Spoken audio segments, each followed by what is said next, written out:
Gestures are all that I have. Sometimes it must be grand in nature. And while I occasionally step over the line and into the world of melodramatic, it is what I must do in order to communicate clearly and effectively, in order to make myself understood without question. I have no words I can rely on because, much to my dismay, my tongue was designed long and flat and loose, and therefore is a horribly ineffective tool for pushing food around my mouth while chewing, and an even less effective tool for making complicated polysyllabic sound to form complicated sentences. And that's why I'm here now, waiting for Denny to come home, lying on the cool tiles of the kitchen floor in a puddle of my own urine.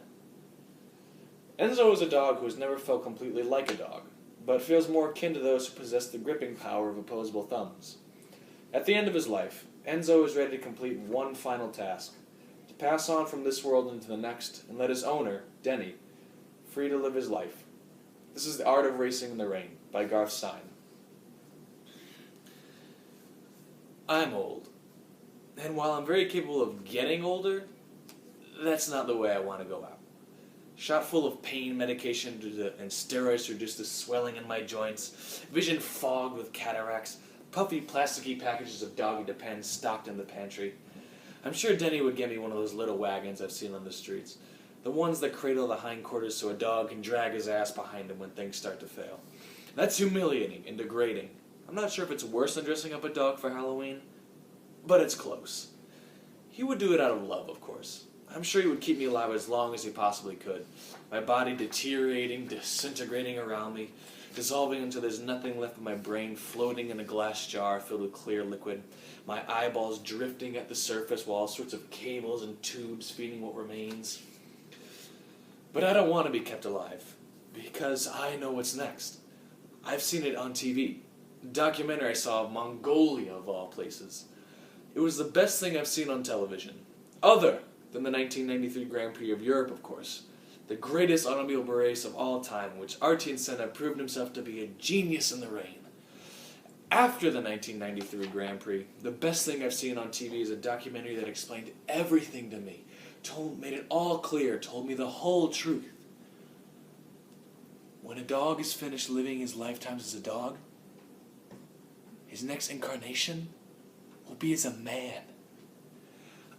I've always felt almost human. I've always known there's something about me that's different than other dogs. Sure, I'm stuffed into a dog's body, but that's just the shell. It's what's inside that's important, the soul. And my soul is very human.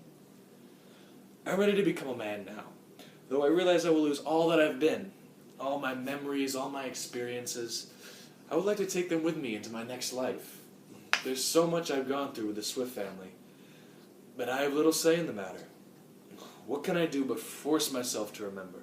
Try to imprint what I know on my soul, a thing that has no surface, no sides, no pages, no form of any kind. Carry it so deeply in the pockets of my existence that when I open my eyes and look down on my new hands with their thumbs that are able to close tightly around their fingers, I will already know. I will already see. The door opens and I hear Emwood's familiar cry. Yo, Zo! Usually I can't help but put aside my pain, hoist myself to my feet, wag my tail, sling my tongue around, and shove my face into his crotch. It takes human-like willpower to hold back on this particular occasion, but I do. I hold back. I don't get up. I am acting. Enzo? I hear his footsteps, the concern in his voice. He finds me and looks down. I lift my head, wag my tail feebly so it taps against the floor. I play the part. He shakes his head and runs his hand through his hair. Sets down the plastic bag from the grocery that has his dinner in it. I can smell the roast chicken through the plastic. Tonight he's having roast chicken and an iceberg lettuce salad. Oh, hens. He reaches down to me, crouches, touches my head like he does along the crease behind the ear, and I lift my head up and I look at his forearm. What happened, kid? Gestures can't explain. Can you get up? I try and I scramble. My heart takes off, lunges ahead of me because no, I can't. I panic. I thought I was just acting, but I really can't get up. Shit. Life imitating art. Take it easy, kid. I've got you. He lifts me easily. He cradles me. I can smell the day on him.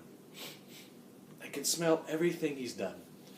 His work, his auto shop where he's behind the counter all day, standing, making nice with the customers who yell at him because their BMWs won't work right, and it costs too much to fix them, and that makes them mad so they have to yell at someone. I can smell his lunch. He went to the Indian buffet he likes. All you can eat. It's cheap, and sometimes he takes a container with him and steals extra portions of the tandoori chicken and yellow rice and has it for dinner too. I can smell beer. He stops somewhere. The Mexican restaurant up the street. I can smell the tortilla chips on his breath. Now it makes sense. Usually I'm excellent with elapsed time, but I wasn't paying attention because of my emoting. He places me gently in the tub and turns on the handheld shower thing. Easy ends. Sorry I was late. I should have come straight home. The guys from work insisted. I told Craig I was quitting and he trails off. And I realized that he thinks my accident was because he was late. Oh no, that's not how it was meant. It's so hard to communicate because there are so many moving parts. There's presentation, there's interpretation, they're so dependent on each other that it makes things very difficult. I didn't want him to feel bad about this. I wanted him to see that it's obvious, that it's okay for him to let me go. He's been through so much and he's finally through it. He needs to not have me around to worry about anymore. He needs me to set him free, to be brilliant. He is brilliant. He shines. He's beautiful with his hands that grab things and his tongue that says things, and the way he stands and chooses food for so long, mashing it into a paste before he swallows. I will miss him, and little Zoe, and I know they will miss me. But I can't let sentimentality cloud my grand plan.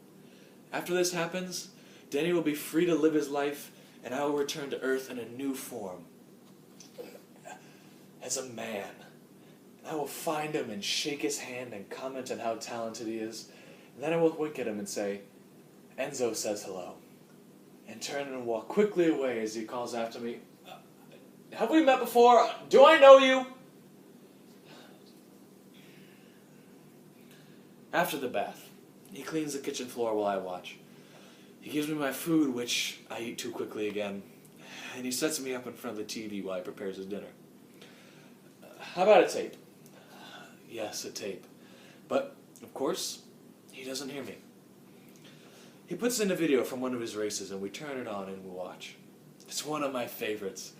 The racetrack is dry for the pace lap, and then just after the green flag is waved, indicating the start of the race, there's a wall of rain, a torrential downpour that engulfs that track, and all the cars around him spin out of control into the fields, and he drives through them as if the rain didn't fall on him, like he had a magic spell that cleared the water from his path.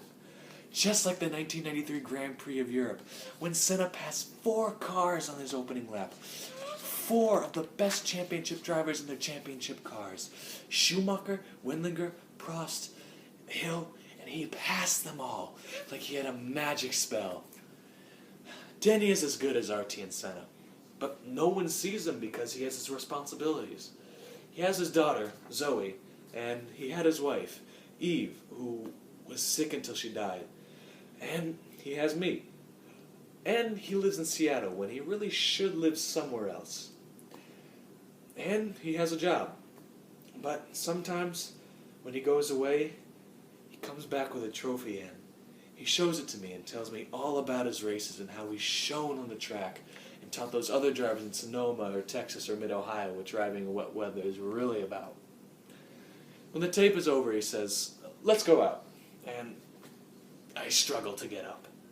He lifts my butt into the air and centers my weight over my legs, and then I'm okay. To show him, I rub my muzzle against his thigh.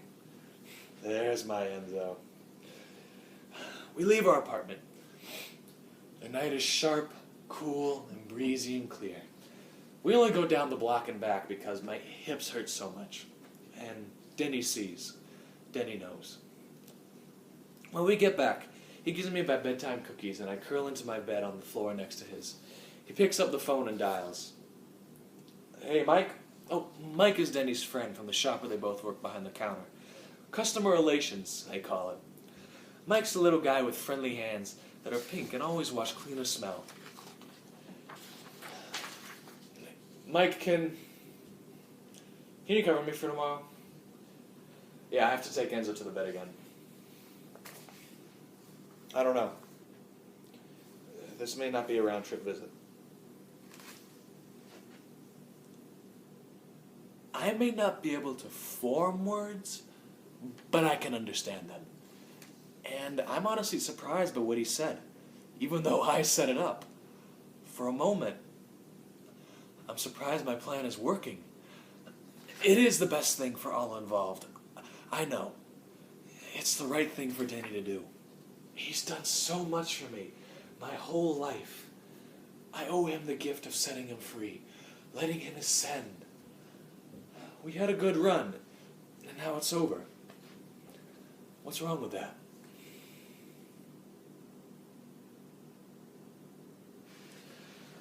I close my eyes and listen vaguely in a half-sleep as he does the things he does before he goes to sleep. Brushing and squirting and splashing. So many things, people and their rituals. They cling to things so hard sometimes.